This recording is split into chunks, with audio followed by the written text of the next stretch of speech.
So this is a space that I'd actually seen before we moved there.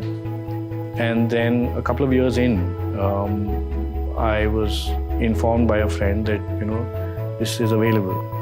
So we just, the moment we heard that, we just sort of moved hell and high water to ensure that it does happen.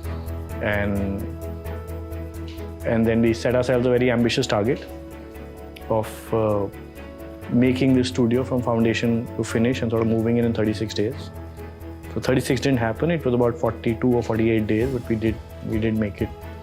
And we've been here since. So there is still this one sense of an endless space as opposed to it being, a box. And rather than make it all transparent, we realized it was better that it was transparent only on one side, and it was completely so. Well, we just wanted it to be an open plan studio with as little compartmentalization as possible, right? And we wanted everyone to have enough space to work. I find it really disconcerting when anywhere in the world you're an architect and we are all limited to a screen, and the screen can be as large, everyone had large screen, but you still want that sheet of paper because you want to use, there is some, when you involve your body in actually drawing out something, that there is a connection between your mind, your hand, and that piece of paper, and how it translates. So we wanted to give everyone that space. We want to give everyone that space to keep clean and also to clutter as required.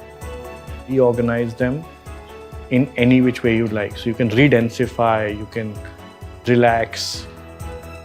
The studio has been, as the name says, architecture discipline. So we're quite a disciplined studio that way.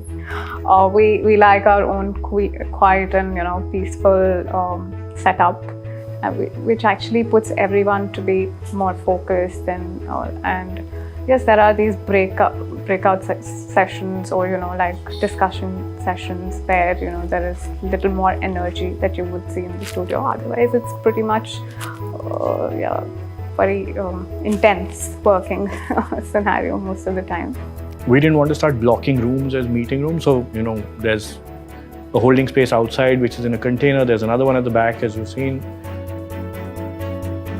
The shipping container came as almost like an installation, just to show that it can be done, what you can do with post-industrial waste. Or it's important to take things that have been forgotten and find a new purpose for them. And that's why I think that sense of repurposing comes on. We don't like to waste. We like to think of longer lifespan. In the studio, I'm really thankful for the kind of studio that we have here, the infrastructure that we have. And of course, this front lawn is everyone's favorite, especially during the winters. Now is the best time that's coming.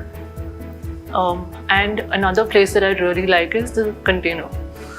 So yeah, you can have small meetings, you can go and work on your own. So that is a very comfortable spot.